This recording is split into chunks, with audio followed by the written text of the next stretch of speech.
Hey guys, and welcome to the Bainsainye show. It's your boy Bainsainye, aka the real Soti Swinger, and I'm here with none other than the beautiful Carmen. Different angle, you know. Angles, Look different. at the distance, you know what? distance, You know what the thing is. I don't want you close to me like knee to knee because it's a bit weird. You start doing some next touchy touchy and it's a bit weird. Yeah, touchy. Okay. No, All right. Before we even get into touchy touchy, right, guys, make sure to become a Bainsainye member. It's £4 a month, and that gives you, Carmen. What does it give you? 5 episodes a month. The gateway to life. One Give special energy, members bro. episode. Well, give it energy, bro. No. Gateway It's to a life. different angle. It's a different angle. No.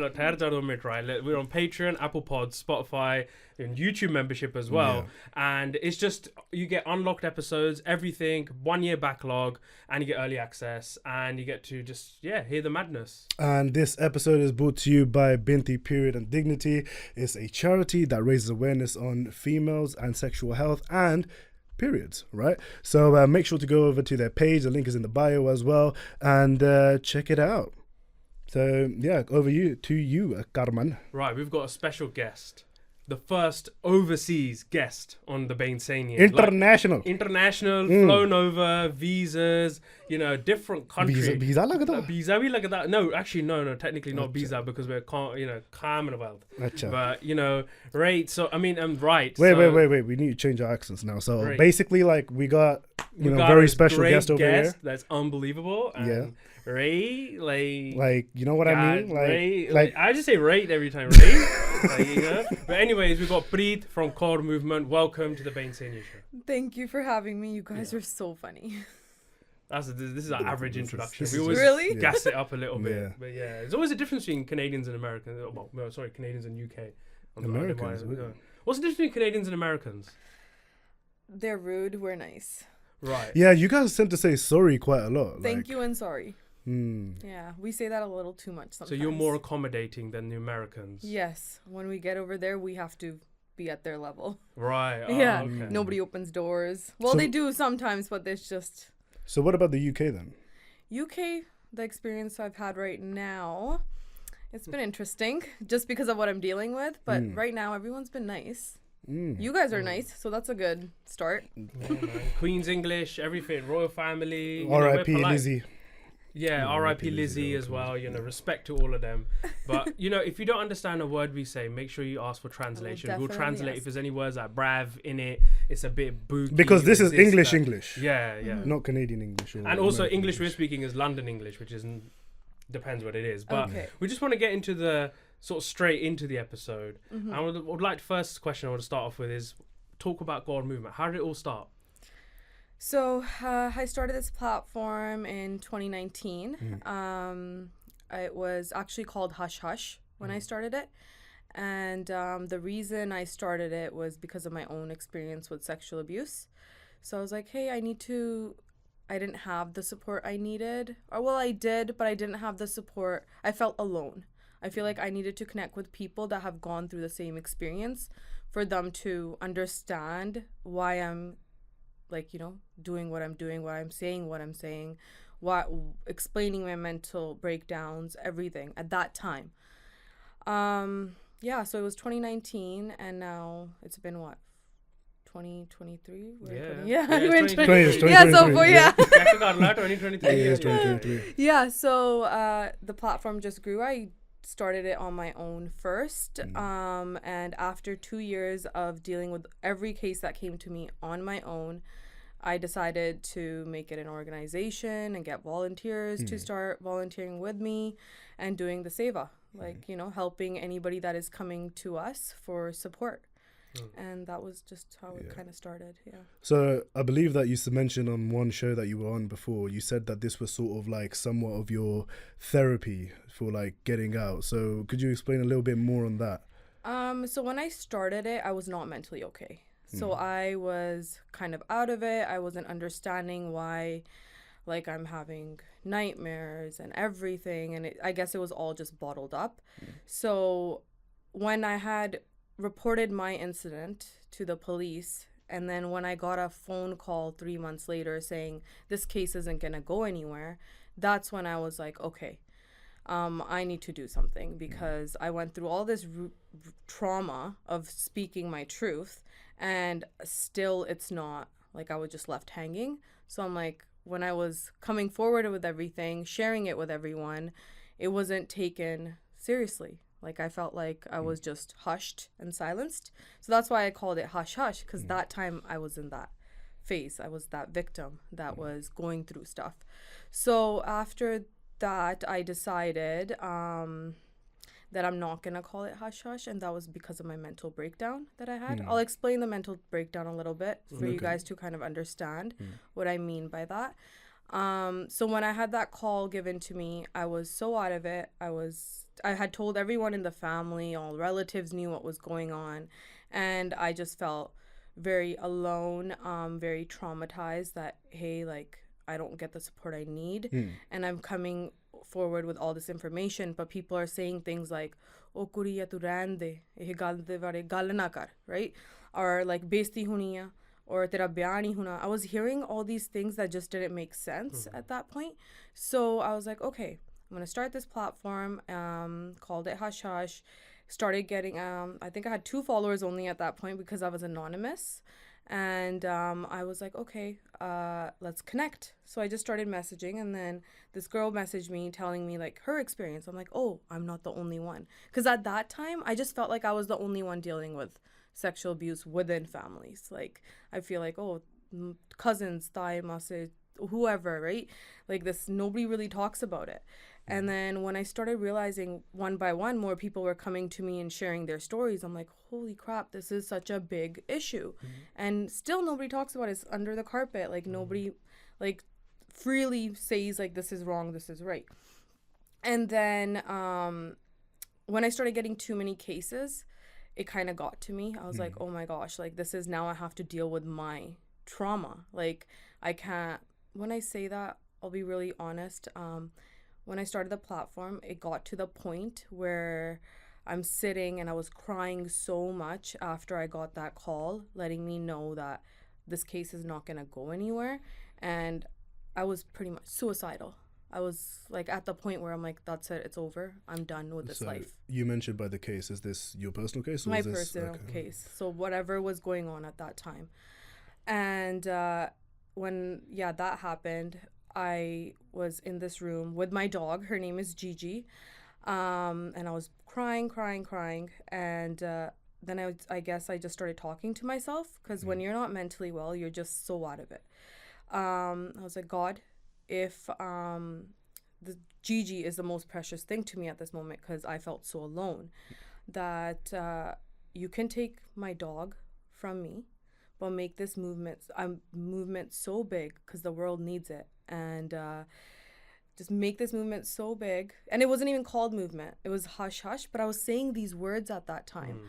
Right. And my dog was there. I'm like, take this dog away from me. The movement needs to grow. I need to help people. Because I was getting so many cases, I didn't know what to do. It was just me alone. And everyone's asking for my help. And I'm like, I started this page to help myself.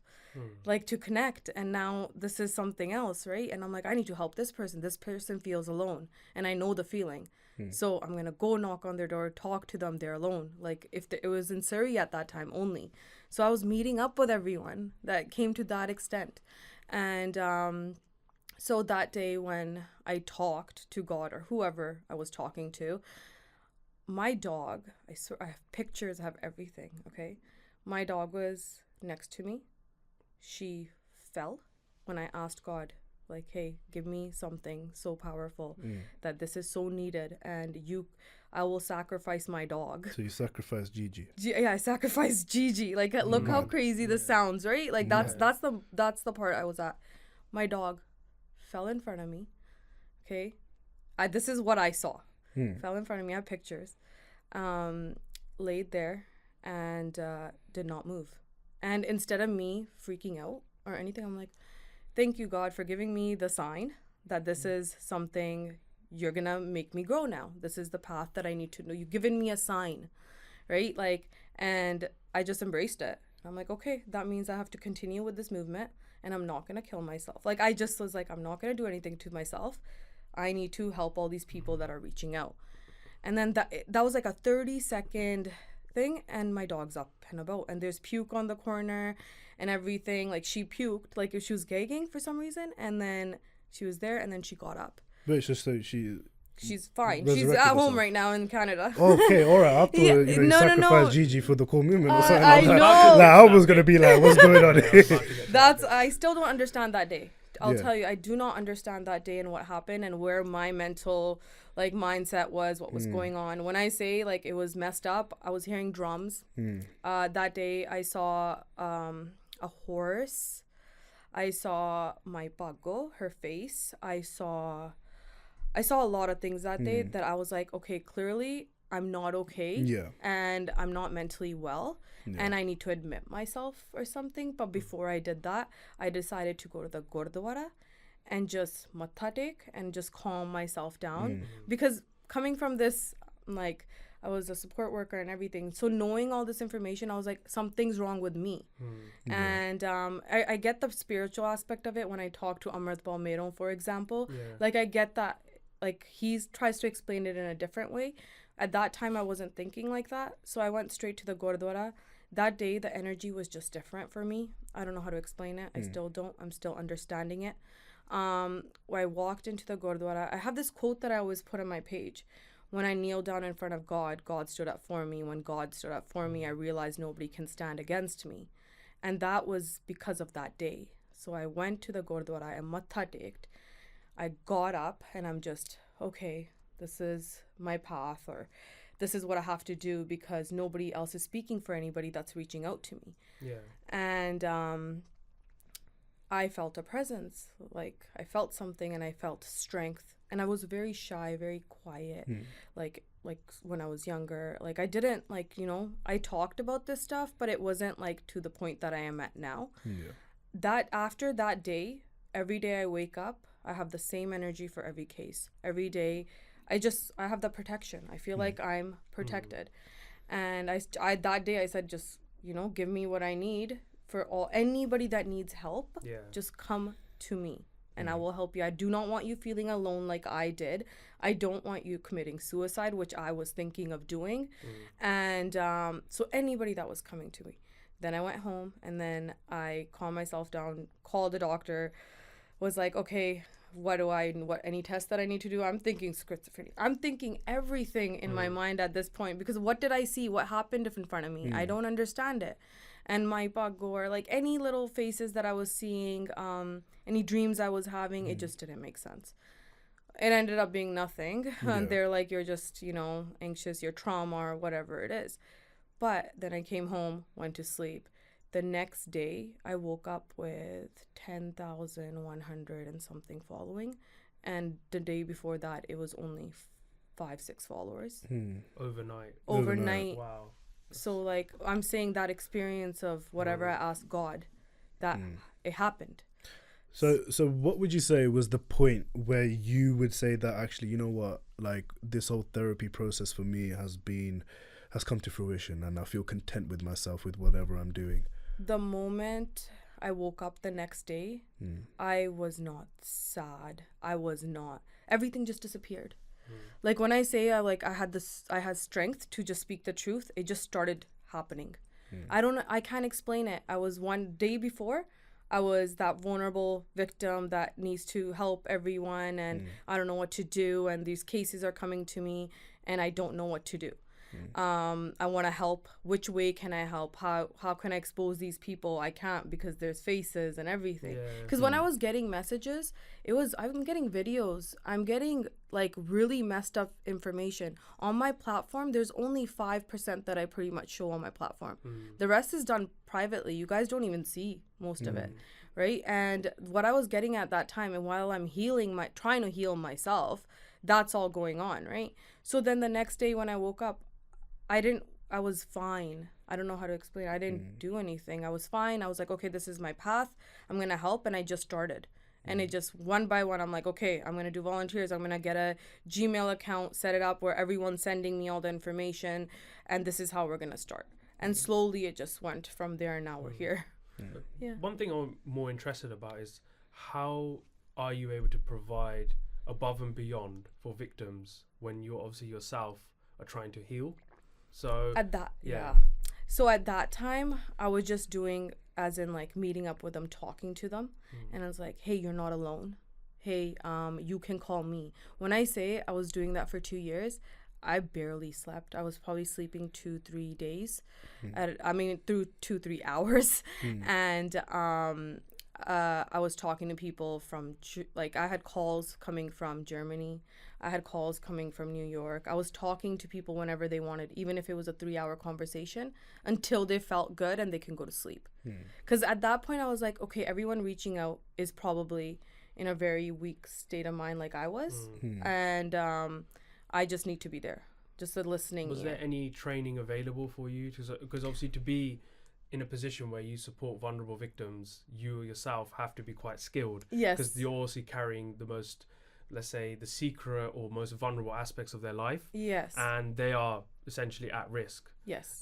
Was there anything particularly available in Canada for you before starting out? So before I started, I actually went into community support worker. Okay. So I did about 4 years in schooling, and I worked with homeless shelters. I've worked with suicidal I've done all this work. Oh, okay. So I know what it is, like domestic violence. I've dealt with those type of cases. It was my field. That's the thing. But my field also made me realize about myself and why I went into the field and why I want to be helping, because, you know, my experience. So yeah, that my background is like 4 years of schooling in this, community support services, a lot of volunteering. Look at Emergency Aid Society is a place that I worked at for 3+ years, and it was just one-on-one like support for people. A lot of community work. Yeah. So were you already working with the Desi community, Punjabi community? So it could be the overnight situation where you got 10,000 followers was because you created an organization maybe no one else thought about or did. Yes. So it was an area that everyone needs help in. Yes. And from there on, when you saw that, how did it feel? Like, did you feel it was this you're supported by God, or is it? It was this. Yeah. It's I have the protection I need, so if I speak the truth, that's all that matters. And if I don't speak the truth, that's the only time I should be scared.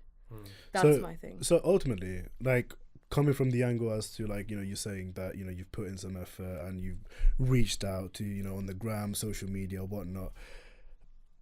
Is it really a numbers game then, like, for you?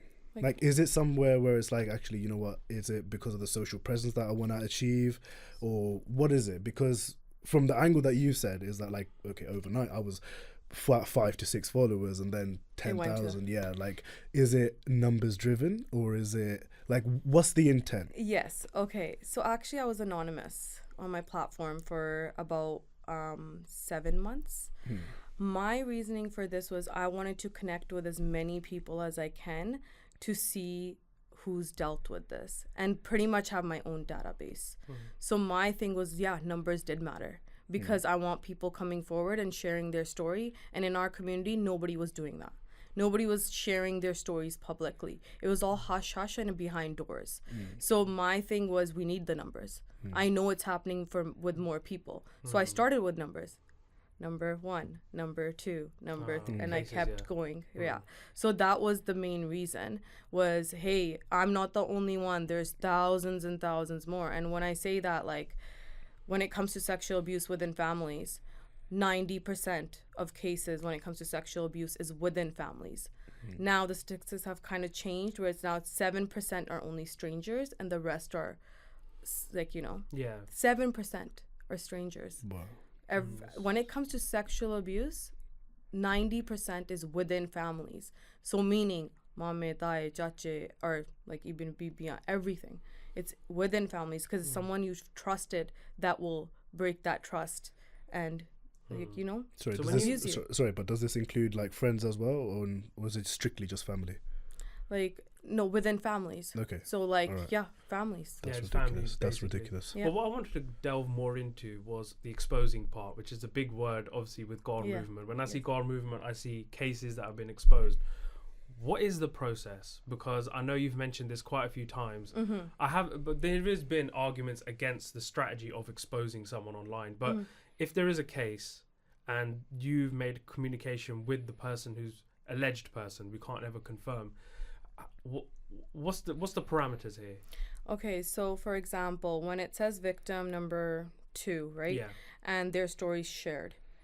It's because for their healing to share their story and write it all out, talking about it and writing it all out with no name said, and it's all anonymous. So they're sharing their personal experience. When it comes to exposing, there's a whole process. So when you notice, step by step, I'll tell you step by step.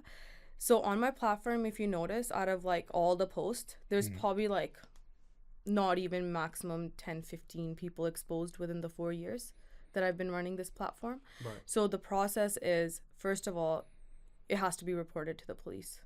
That step has to start even if before we even go to the exposing part. There has to be more than 2 victims coming forward regarding that person. They cannot be related to each other. Those victims cannot know each other whatsoever. Right. So when I say that, like, there was cases that were dealt with in 2020 that when another person came forward in 2022, we connected those cases and it was the same abuser. Right, okay. So that's when you can. So I have to have a lot of evidence. We have a legal team that works with everything before coming forward with anything publicly. Because why am I coming forward with it? Is for the Sangat, for the community, for the public safety, because our justice system fails victims of abuse, sexual and domestic. Like the percentage, you can even see it in statistics.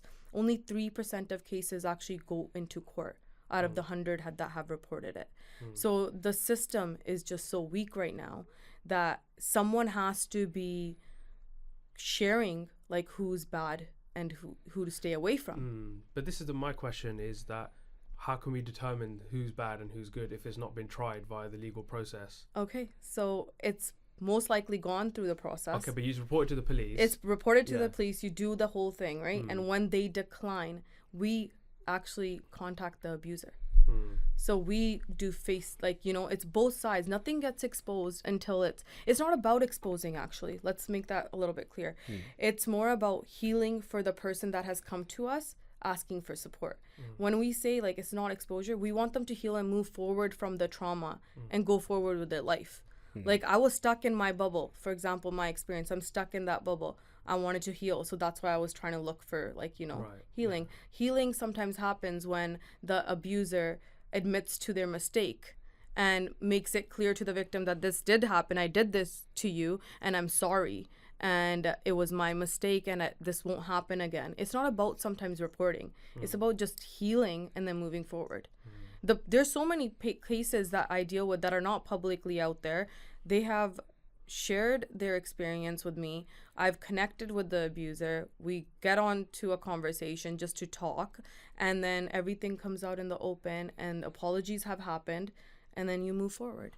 How does those conversations work? Is it like there's a word called restorative conversation? So restorative means getting the abuser to think about their actions a bit deeper, or because is it just saying sorry and walk away for that abuser to go and maybe do the same thing again? Or is it a bit more deeper than that? It's way deeper. Okay. We get like support services, counselors involved. We get everything in the sense of like, it's what the victim wants. Yeah. Okay. At the end of the day, yes, we want it reported.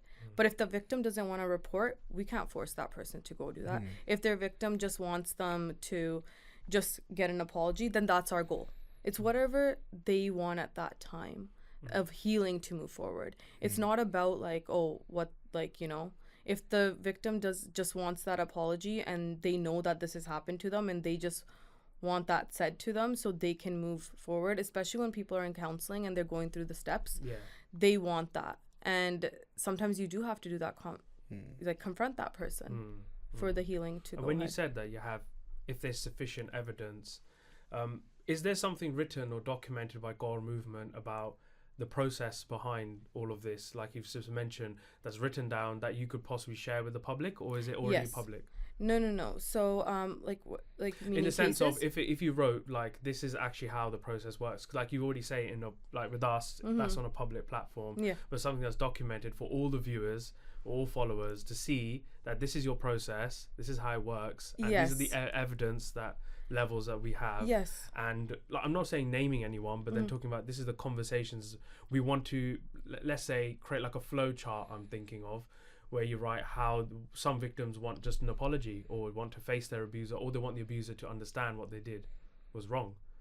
Is that something that you... So when they reach out, they are given like all the options. Like anybody that reaches out, it's not like I don't publicly announce my process. It's like I have so many people reaching out. We go through our procedures and policies and what we have, like my teams have now, right?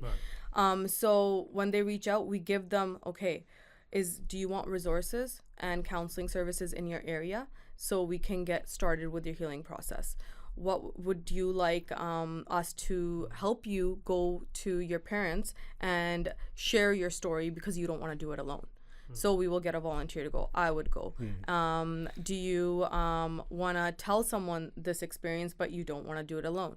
Do you want to go to the police station, but you don't want to go report it alone? Because most of the time they're doing it alone. We will go with you. Okay, you were raped. Because we get cases like, hey, I was just raped yesterday. What do I do? Let's go to the hospital. We'll go with you. Let's go do a rape kit. Let's do this. What do you want to do?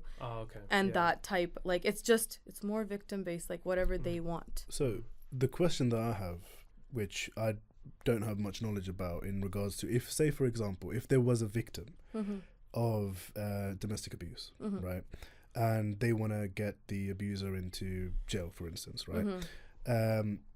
How does that work? And is the process long? Is it worth it if it's a long process, or is it like could you just give more insight into that? Because so reporting it to the cops or reporting it to us? Reporting it to you and the cops, and just sort of like making cops. That sounded weird. Cops, police. Oh, sorry, yeah. police. Police, yeah. And then just sort of like taking it to court and just like basically putting the victim into, putting the abuser into a cell. Basically, that's what I'm trying to say. It's like, how long you is can't that? put them in the cell though. It don't work. It's not, the way you just said it don't work like that. Okay, but then how does it work then? You can explain. You have experience in DV. It is hard. The thing is, first of all, the hardest thing for a victim is to come forward. The first step's always the hardest. Okay, step. let's say that the victim has So come to forward. get them to even make a report to the police is a big deal. Then they're going to go through the police process. So they're going to have a massive, like at least a 2-3 hour, 5-hour interview. Yeah, that's what I went through. Police love writing everything down. They'll write the whole life story. All right, got it. Then they're going to make a decision. Maybe what they could do is contact they'll make a decision at that point. Are you at risk of significant harm? If you're at risk of significant harm, they may go out and carry out an arrest. But that doesn't mean it's over, because when they arrested the person, they'll make a decision. Do I release this person on bail, which is conditions? So bail means don't go to that victim's house, don't go to that for a temporary period of time, and then the process then begins, whereas evidence. So you have to provide evidence of DV. Now that's hard, right? It depends what type of DV as well, because DV is just an umbrella. Within DV, there's different things: physical, emotional, all of that. But surely that's a long process, no? Oh, it's very long. It's so traumatic. long. Yeah. If the victim wants to go through, a survivor wants to go through that process, they have to be ready for it. But then, okay, right. Like, so then, all right. So then let me finish you off. Evidence you have to look at. So in the UK, we use the word beyond reasonable doubt. So there's an organisation called the Crown Prosecution Service who handle cases, and they will decide whether this case will go to court or not. Right? If it's not enough evidence, and some of them CPS are corrupt as well. Yes. I know we could expose that all day. Right? Yep. Right. They'll see. Okay. There's a hole in this case. Right. All you're gonna get is a phone call from a police officer, if you're lucky, or an email or a letter saying, it's not enough sufficient evidence to I got a proceed call. to court. Just a little call, they're bang. Then they're like, oh, here's a number for victim support services, and I never got a call back after they tell me that. Okay. So that itself is messed up. On then its if it own. goes to court, you're lucky. It goes to court. Let's say they say, okay, we could allocate a solicitor, and then the proceedings begin, right? And they will ask first in the UK. Well, the same in probably Canada. They'll the alleged abuser will be informed, and they'll make a plea, guilty or not guilty. If they plead guilty, there's just sentencing, right? They'll get a discount on their sentence. I always like to say the word discount. But if it's not guilty, then there's a trial. And again, Long. all the statistics. So then, the statistics are really low to even make it to court. it's low. So to me, this sort of sounds a bit counterintuitive to sort of heal, because if the process of that is so long, then how can one sort of like move on and actually heal from this? Exactly. So But this is the legal system. I know, but to me, understanding that means that it's a long process, right? And in order to heal as well. So let's just say out of 10 people that we receive, maybe not even 10, I have to say at least out of 100, one will go through the whole process. And would they be successful? No. In Most Depends on likely, the- 3%. 3%. Like, for example, right, your case, because we've obviously studied about, your origins. And when I look at your case, if they found a little hole in your case, like a defense law, by the way, you're going to be standing in court, right? It's not a good place to stand in. You do not want to go there, because I've been in Crown Courts. I've seen what victims go through, because I was part of victim support as well. So I've seen all types of trials. And when they stand there, I'm not lying, it's like that's a place you don't want to be. So when you're standing there, the defense lawyer, you got some fancy guy in a gown and a wig who literally doesn't know who you are, who's studied your whole life, is gonna pick holes at you and pick holes. All right, they're gonna ask you the question, right? How do you know it's that person on DV? I've heard this, and they'll come out with defenses, holes. If they pick even a few holes, that's enough for the jury who make the decision. It's a lot. I don't want to explain all of it. They can put doubt, and when they put doubt, do you really then? That's where the case could easily then fall out of place. So then this sort of like comes to me in terms of like asking the question of like, what is the end goal then? It Do depends you know what I mean? want. Because you're right. as harsh as this may sound, like obviously if that's the long process and it can go stir around left, right, center, but what is the end result, and what do victims get from it? Victims get from reporting, from going through the whole process. Legal process. So if they're going through the legal process and they made it that far and they got it, that's the justice that they wanted. So then that will help them move forward. When I went, I thought that would, if I get justice, okay, this is amazing. There's people that reach out, okay, if I get justice, I can move forward. And like legally, what he's done is illegal. So hopefully, nobody else goes through this. Nobody else goes through what that person did with me. If he did it with me and he got away with it, then he will go do it to someone else as well, because they keep getting away with it. And that's the cases we get. We have had cases where someone has reached out, and then after, another person reaches out about the same abuser, then another. So the people that I exposed, for example, Paisu Kasing, UK here, when I exposed him, there was 6+ men who came forward sharing their experience about sexual abuse against him. He's still roaming around freely. It's about it is rigged, unfortunately. But then that just shows to me how fucked the system is, bro. It is. But then I personally think it's so fucked. It needs reform. We do know it does. Criminal systems in Canada, America, across the world needs reform to be more sensitive to domestic violence, sexual abuse victims. However, it hasn't caught up yet because of either bureaucracy, government not putting enough money into the legal system, not enough lawyers. It's Nowadays, a court case in the UK is a backlog. Your case might not be heard for another 2-3 years. You're just going to have to sit there and wait.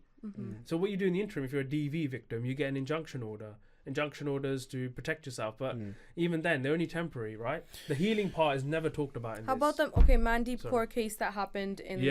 So for example, that one, she reported him. And then because of the process and what she has to go through and the threats she was getting by her husband, she dropped that case. She's like, I can't, he's going to beat me up regardless. The police aren't even doing anything. I called them, I let them know, but now he has a hold on me and I just rather just drop it and just, So what does one do in that situation then? There's many different things that you I know, say. but I'm talking about in the general sense, because to me, what is coming up is where charity work, charities get involved. Local organizations will be your support network. You will maybe not be able to put that person behind bars, but you need to protect yourself first. Yes. The healing part, counseling, support, there's the family groups, all sorts of things that you may have to put in place. If you have children. So there's no Mandeep Kaur. There's no other Mandeep Kaur. So raising that awareness, she killed herself because of the abuse, the domestic violence that she was going through. And she felt alone and she didn't get the support she needed. And we don't want more Mandeep Kaurs. Yes. So my goal is to make sure, like, hey, if you are going through domestic abuse, reach out. We'll support you. We'll support you. It's not about exposing or anything. It's about, hey, when you're fine leaving that relationship, we will help you. If you're not fine, you're still going to stay in that relationship because you have kids or whatever. That's okay. But we just want to make sure that you're safe. So are you reaching out when you have been hurt? Do you have someone? If not, then what can we do to help you? We've had underage kids reach out about sexual abuse. I had a message in back home. of a child reaching out, and she was about 14 years old, and she messaged me on Instagram, and she said that I'm in the bathroom right now, and I know that my mama is gonna come touch me, and I don't want that happening. Can you come help me? I guess she saw that page on my Instagram, and it was 2 a.m. when I got that message. So imagine, like, you know, this is the stuff that we're getting, and then we have to help in that sort, because she doesn't even know that she needs to call the cops. She doesn't even know that how she got the number, and because it was underage, obviously cops had to get involved. Yeah. Police. But when or it whatever you comes guys. to we're trying to get cops or police. When it Oh, comes please. to Punjabi music industry, that was another area where Kaur Movement were involved. Now, Oh, when I know, but it has to be mentioned I because know. when I looked at it, now there was comments that I read, and quite a few people were saying that were you using this situation in the Punjabi music industry or the situation for further gain in terms of putting Kaur Movement more out there as a name? Because that's the sort of comments that were coming on under the certain Okay. well, we can call him director Saab, but I don't know Oh, what names. Suk Sanghera. Yeah. Oh, okay. I didn't know Say it. it, bro. I thought you were Just say it, bruv. Suk Sanghera or Dilpreet Dhillon. I don't know which one you're talking about. Well, a pair of them, but I read the comments on, okay, fine, Suk Sanghera and Dilpreet Dhillon. I remember Dilpreet Dhillon's case Yeah. as well, and Suk Sanghera. That there was people saying, oh, Kaur Movement in Punjabi and in English saying, oh, you guys are using it for clout or it's just for further gain. Now, what's your response to that? I'm not the one bringing out this information. The victims are. Like, the Amber was the one that reached out to me. Right. I didn't reach out to her being like, hey, I know all this information. I had already exposed Dilpreet a year before that, and she was aware of this and everything. So exposing meaning like he was already married a few times, all of this. There was other victims out there that I already had knowledge of. I could have blasted him then, but I didn't. I didn't post the year before because I didn't have enough information. I have pictures of random takas that have happened, marriages, his name change. There's so much that was in the scenes that were happening, right? But you don't know whether it's true or not, so Yeah, you're I trying to make can't. sure it's So right. I can't. What So about that Suk Sanghera though? Because his case was he had a huge involvement with allegedly multiple women. there was and women he's that a- actually came forward, like Michelle. I have There no was one of idea. the girls that came forward that shared her experience on the platform. Right. Once she did that, I'm like, thank God someone publicly spoke about it, because I already had so much on him. I've already had girls reach out. Even yesterday when I had my event, one of the people that have come with me, she shared that he had messaged her as well. One of my volunteers. Did you reach out to Suk Sanghera? Did you try? Yeah. Did you speak with him at all? Oh my gosh, tried too many times, but it just didn't happen. It So was was- other was he- ways. was It was he just like- more threats from other people. It was more like I got a call from India by someone saying in jail. Someone in India called me from jail. मैं jail च हां थाने जा मैं Yeah. मैं डर होना चाहिए ਤੈਨੂੰ ना। ਪਤਾ ਨਹੀਂਗਾ ਵੀ ਮੈਂ ਲਾਈਕ ਯੂ نو ਮੈਂ ਸਰੀ ਚ ਸਾਰਿਆਂ ਨੂੰ ਜਾਣਦਾ ਅਸੀਂ ਤੈਨੂੰ ਚੁੱਕ ਲੈਣਾ ਆਹ ਸਾਰੀਆਂ ਪੋਸਟਾਂ ਡਿਲੀਟ ਕਰ like I was getting calls like that I got like gangsters in the Oh, those Surrey Jacks ain't got nothing on Preet right now. You know what I mean? She's sitting in here in UK. Undisclosed location, guys. I'm just saying. But okay, are there any more Suk Sanghera type cases? Because obviously he's alleged, it's not been tested by court, right? It was alleged. yes Or certain things like this kind of behavior in the Punjabi music industry still Oh. today. And you know all these, so like all of them. I talk to most of them. I talk to most of them privately. Just because they don't support me publicly right. doesn't mean I don't talk to every one of They're them. big artists. Yes, they're big Are the ones artists. that are listed on our phone, like they're on like Probably. Spotify playlist. yeah. Yes. Billboard, Yes, movies, part of Punjabi industry movies, everyone. part of Punjabi. Let's just But- say, No, okay, no, let- Do you No, know but, what's bare mad though? but Like not it on a is. real. I can't on say a real, it yeah. because I get information. On a real though, can I just be serious real, though? Like it's a bit mad though, because like it does make sense that there's a big dark side to it, because you can see there's a lot of young ladies, females that are coming up into the scene where they want to do a bit of modeling, get into a music video, right? And they end up in a random Punjabi singer's music video. I got an example. One song. There's one song from like Mankir Tolak. Yeah, I figured this out. I did the maths. Yeah, and it was mad. The model in one of his songs was less like 15, 16, bro. Yeah. It was mad. And I'm not gonna lie, it's a bit Song weird. Like bang, the stuff though. that they do is a bit weird. Like it's just like they're in the Lamborghini and just like that, and that's all they do. But There's then, a lot going on. but then it's just like I don't know, the micro politics behind that. It's a bit brazy. Yeah, underage. They have liquor at the sets. with the young girls. Underage girls are getting messages from people saying, hey, you want to be a part of the video, because their pages are public, right? But if they message, let's say, underage girls, maybe they don't know the age. But do they extend it beyond that? So not just for the video, but they say, all right, you got to do this, and this, then you'll get on this video. Yes. Or aspiring models, they target. I have screenshots. I have, man, Suksangira sent his dick pic to an underage girl. I have all of that. Yeah, I have all of that. So command. Yeah, like I have everything. I'm a bit intrigued, and I know it's I posted so hard. It's so hard. And then obviously community guidelines. Wait, you posted it? I did. Oh, I was like, here, you guys are, talking shit Yeah, and like, saying that this is all false. Well, let me show you what I have. Sorry, here's your piece. This is your piece. This is your piece. You said it. That's really this bad, is, though. No. That's really bad. Like, There's way more. Okay, fine. So when it happened, it exposed. I remember that time with Suksangira. He went on he had this filters process on his comments. He went on the download, then he came back up, and now he's obviously making loads of music. But what's worrying me right now is that big artists made movies, and there's certain artists that I look up to. Like, I do actually love their songs, I love their films. But you're right now can't say the name, and we're just like sitting here. I want to know the name. The viewers want to know the name, but we can't know. We will never know, right? No, it's a process, just because, bro. It's a process. The thing is, flowchart.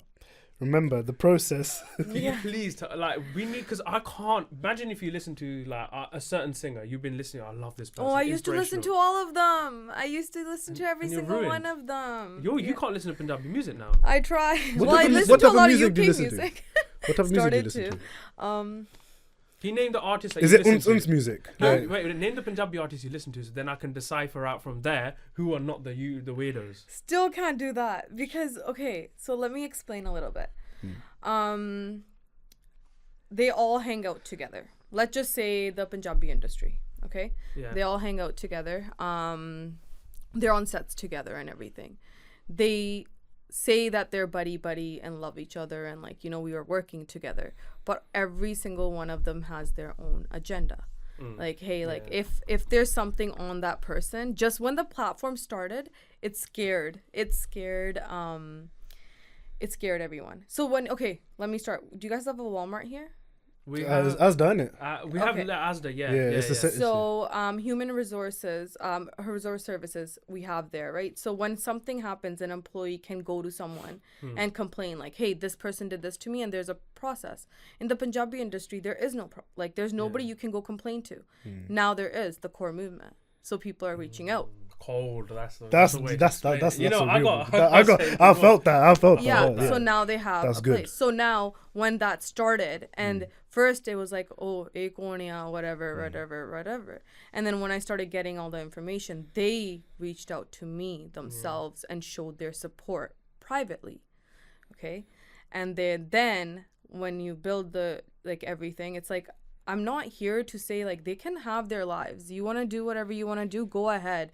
You're cheating on someone, you go ahead. I know all of that. What's happening? I know names and everything. But that's not my point. I can know that and share that, and what's that going to do? My thing is, don't abuse anybody. Don't use your power, because you have social media, you have power, you have influence. Don't use that on vulnerable people, underage girls, boys, even. That's the whole thing. You guys do your thing. So then I know all that information, but now they think twice before doing that. And I can promise you that, because I know they have conversations on sets. Yeah, man, I'm sure. Kaur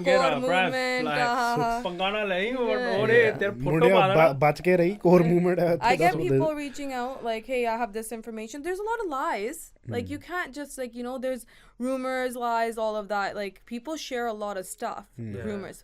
But when it comes to being facts, then it's hey, we put that case to a side, and when the time is here, it'll come. Dilpreet Dhillon case, for example, I knew already. I already had people reach out telling me everything, but I'm not gonna bring it forward until someone is ready. But he's released new songs. He released a video after about his abuse, and pretty much saying oh, I'm innocent, and Yeah, but he's making songs as well. Yeah, so he is. He's working with everyone that he wants So to they work are with. singers. They know everything. All these people know everything. What goes on, what they do, but they all do it, so they have to protect each other. Man, we're That's never the thing. gonna It's all know. like hush hush. That's It what is hush hush. Yeah, It's hush But hush. you know, But now I- with the Core Movement, it ain't. Ooh. But you know what? Really, genuinely, like the stuff you're doing is amazing. So you should always keep that up, like no matter what. Yeah. And I think the fact that you got across worldwide is a big deal. That's It something you is. never I'm. think This of. is my first trip, and this is my That's first it. event that happened here, and now I'm finally coming out and saying everything just because it's needed. Because Yeah. before, when I started the platform, I guess I told you guys I was anonymous, right? Then I started getting threats and pictures of me saying, "We know who you are," and I'm like, okay, let me just show my face then, because I'm not gonna stop this page. I got this page for a reason. This is my path. And I'm gonna help everyone that comes in, like, you know. So I'm an open book. So when there was videos saying, oh, like, we have videos of her mental breakdown, okay, I'll post the videos myself. I That's did go good. through a mental Yeah. That's breakdown. a show of true strength. Yeah. Yeah, I did go through the mental breakdown. It's not like that doesn't mean I can't have a platform, and I can't if I was crazy or whatever you want to call it. I'm still gonna run the platform. I did go through it. I'll post my own mental breakdown so other people can see that this is what I went through. You wanna I get people sending me my house address. I'm like, okay, cha pi lo. Like, I know my house address. What do you want me to do? Like, this is not gonna stop. This platform is not gonna stop. That's good. That is good. I Yeah, want you to continue so- going strength to strength. Yeah. And connecting with like-minded, like even ourselves, or even with Kaur Movement UK, or wherever, whatever anyone can do, it has a great impact. So no, I think this has been really, really amazing to talk to you about this part. But yeah, we're gonna have a second part as well coming up, Episode number 2. and that one is even more of a deep dive in towards sexual abuse. So yeah, stay tuned. We out.